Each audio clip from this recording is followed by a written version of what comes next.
श्री गणेशाय नमः। हर हर महादेव। ओम नमः शिवाय। समस्त सनातन धर्म प्रेमियों को, जिज्ञासुओं को सादर नमन, नमो नमः। मित्रों, हमारे इस सनातन धर्म पथ यूट्यूब चैनल के माध्यम से सनातन धर्म संबंधी कुछ न कुछ प्रतिदिन प्रस्तुत करते आ रहे हैं। हमारा मूल उद्देश्य है सनातन धर्म का प्रचार प्रसार करना, सनातन धर्म को उजागर करना।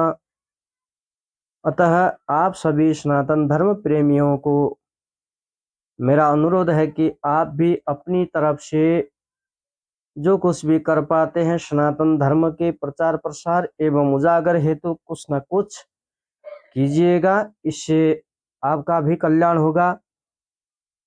तो आज के विषय में हम चर्चा करने जा रहे हैं, यदि कोई मनुष्य जप करते समय, ध्यान करते समय उनका मन भटकता है तो क्या वह मन भटकना अच्छा है या बुरा है, या उसको कैसे नियंत्रित किया जाए, जप में, ध्यान में मन कैसे लगाया जाए, इसके बारे में चर्चा करने जा रहे हैं। तो इसमें चर्चा करने के लिए हमारे पूज्यपाद भगवान शंकराचार्य महाभाग को नमन करते हुए, पूज्यपाद भगवान शंकराचार्य महाभाग के मुखारविंद से जप ध्यान करते समय मन भटकना अच्छा है या बुरा, यह जानते हैं। और इसको मन भटकना जो है उसको कैसे नियंत्रित करें, यह भी जानते हैं। पूज्यपाद भगवान शंकराचार्य महाभाग के मुखारविंद से आइए श्रवण करते हैं। जब जप करते हैं, साधना करते हैं तो मन का भटकाव होता है, तो उसके लिए करने के लिए बैठिए। दूसरा एक कुछ और है, आजकल बच्चे लोग विदेशों की ओर ज़्यादा उन्मुख हो रहे हैं, उन्हें किस तरह से मतलब अपने देश के लिए। ठीक है, बहुत अच्छा, बैठिए। बहुत अच्छा प्रश्न। कहीं भी बैठिए, जहाँ आए वहाँ भी बैठ सकते। बैठे हुए को हटाए बिना बैठना चाहिए। नहीं ना, ठीक।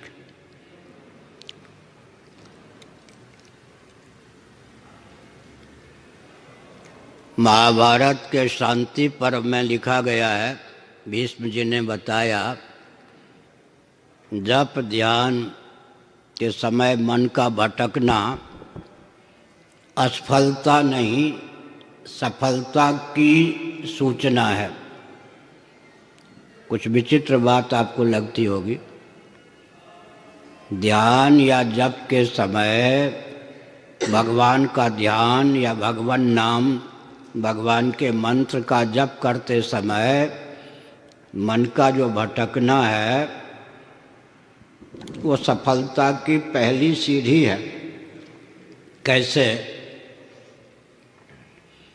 किसी कमरे में 4 महीने से झाड़ू पोछा न लगे, अब कोई व्यक्ति झाड़ू पोछा लगाने जाए तो धूल का उड़ना स्वाभाविक है या नहीं? वो सफलता है या असफलता?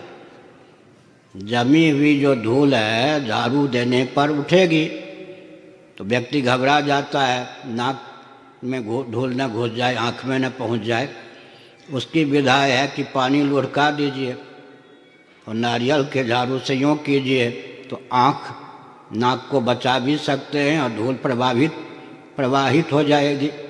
इसी प्रकार से जन्म जन्मांतरों के जो संस्कार मन में इकट्ठे हैं, जब हम भगवान के नाम का जप करते हैं या मंत्र का जप करते हैं या उनका ध्यान करते हैं तो दिशा दूसरी हो गई ना। उधर जब ले जाते हैं, जैसे मोड़ पे मोटरसाइकिल या कार आदि को मोड़ते हैं तो कुछ झटके का अनुभव होता है। इसी प्रकार मन में जो जमे हुए मैल हैं, कुछ संस्कार हैं, वो ऊपर उठते हैं। इसका मतलब वो अपने अंतःकरण जहाँ वो चिपके हुए हैं ऊपर उठ करके नष्ट होना चाहते हैं, इसको सफलता माननी चाहिए। लेकिन जैसे हम कहते विनय पत्रिका है, तुलसीदास जी के द्वारा विरचित, हनुमान प्रसाद पोद्दार जी ने उसका अनुवाद भी किया, गीता प्रेस से प्रकाशित है। सूर्य विनय पत्रिका भी गीता प्रेस से प्रकाशित है।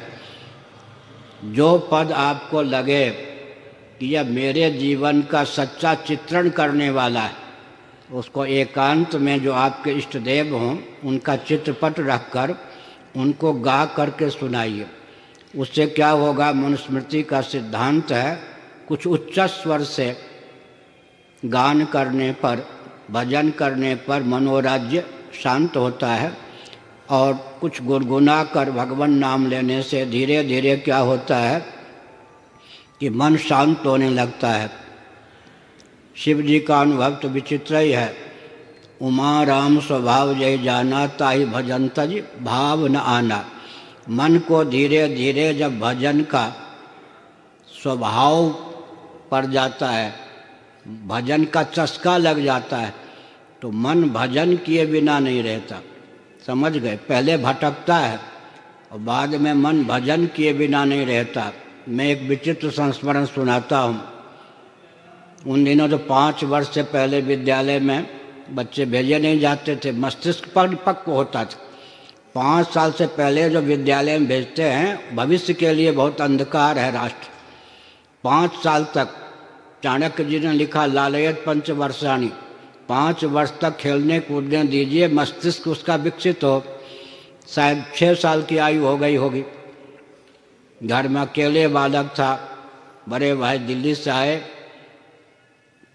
वो तिब्बिया कॉलेज में या कहाँ उन दिनों चिकित्सक थे। उन्होंने कहा, इसका नाम लिखाया या नहीं विद्यालय में? भाभी ये बहन जी ने कहा, चाची जी ने कहा, ये तो खेलता रहता है, नाम कहाँ लिखाया है? अच्छा, एक भाई और बुला लिए गए पड़ोसी, दोनों ने, मुझे याद है वो दृश्य, एक ये पकड़ लिया एक ये, और विद्यालय की ओर ले चले। अब मैं ऐसा चिल्लाऊं जैसे कोई बलि के लिए बकरे को ले जाए, मुझे याद है। बहुत जोर से रो, मैं जो खेलने दो, मुझे स्कूल मत जाने दो। वो पकड़ के ज़बरदस्ती ले गए और नाम लिखा दिया उन्होंने। इतनी घटना मुझे मालूम है, याद है बचपन की। उसके बाद 2-3 महीने के बाद ही इतना चस्का लगा पढ़ने का कि मैं पहली कक्षा में था तो रात्रि के 12 बजे तक दिए जला के पढ़ता था, फिर सुबह 5 बजे से। आज भी साथ वाले जानते हैं, कभी कभी तो मैं ट्रेन में भी कंप्यूटर पर ग्रंथ लिखना प्रारंभ कर देता हूँ।